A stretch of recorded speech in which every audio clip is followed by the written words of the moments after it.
Hi everybody, today is Groundhog's Day, so I wanted to read you a special book called Gregory's Shadow. Early one cold morning, Gregory Groundhog bundled up before going outside. He had spent the entire winter inside his cozy burrow home. Tomorrow was Groundhog's Day, and the farmers would want to know if Gregory and his shadow came out of their burrow together. If they did, there would be 6 more weeks of winter. But Gregory came out alone, then spring would be coming very soon.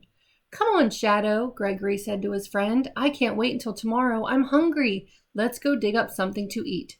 Gregory was shy, and having a friend like Shadow made him feel brave. They did everything together. "Sure," said Shadow. "I'm right behind you." Gregory opened the door. It was a windy day, but the sun was shining, and the ground was covered in snow. When the two friends reached the edge of Farmer Ferguson's garden, Gregory saw another shadow coming toward him. It was waving its arms. What could it be? Gregory was frightened. He ran back home. "Wait for me," Shadow called out. But it was too late. Gregory had closed the door. He was so scared he forgot about his friend. He pulled the covers over his head and shut his eyes tight. Shadow was left outside. Shadow was alone. He was shy too, and being with Gregory made him feel very brave. He looked up from the shadow with waving arms and saw Farmer Ferguson's scarecrow.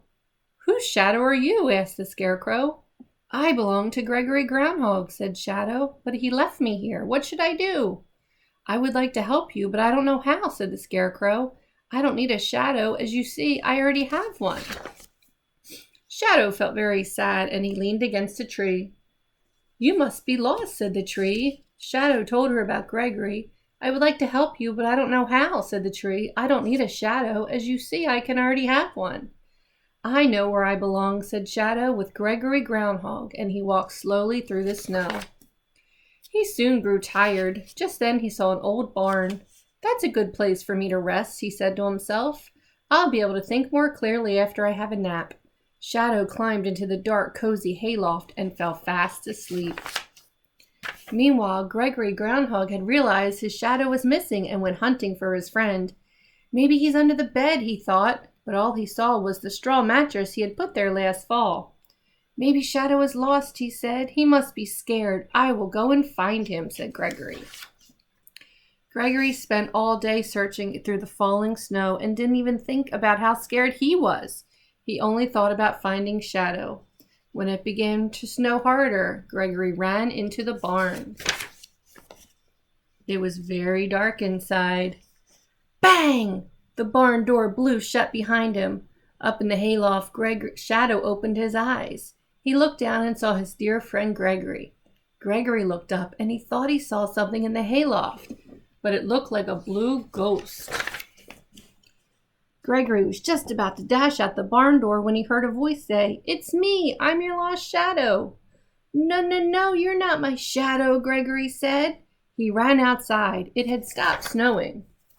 Shadow followed his friend into the bright moonlight. Gregory wouldn't leave him behind this time. When Gregory Groundhog turned around, he was very surprised. "Why, you really are my shadow," he said. "I found you at last."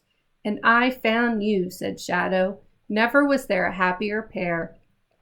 They danced together far into the night. Then Gregory said, "I almost forgot. Tomorrow is Groundhog's Day. The farmers will be looking for me."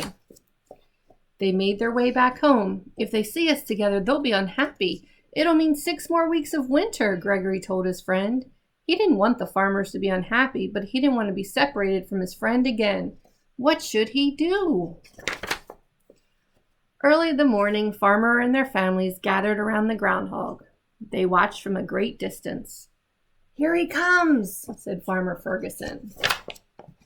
Gregory opened the door to his burrow. It was a gray, cloudy day. He sniffed the air.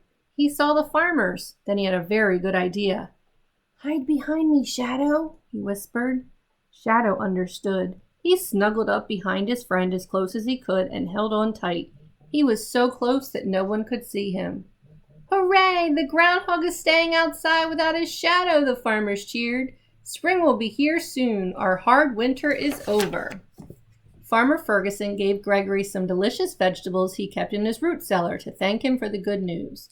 Oh, what a feast Gregory had! Ever since then, Gregory Groundhog waits until the 2nd of February to open his door. He and Shadow stay close to each other all the time, and they are always very brave. The end. I hope you liked our story. Happy Groundhog's Day.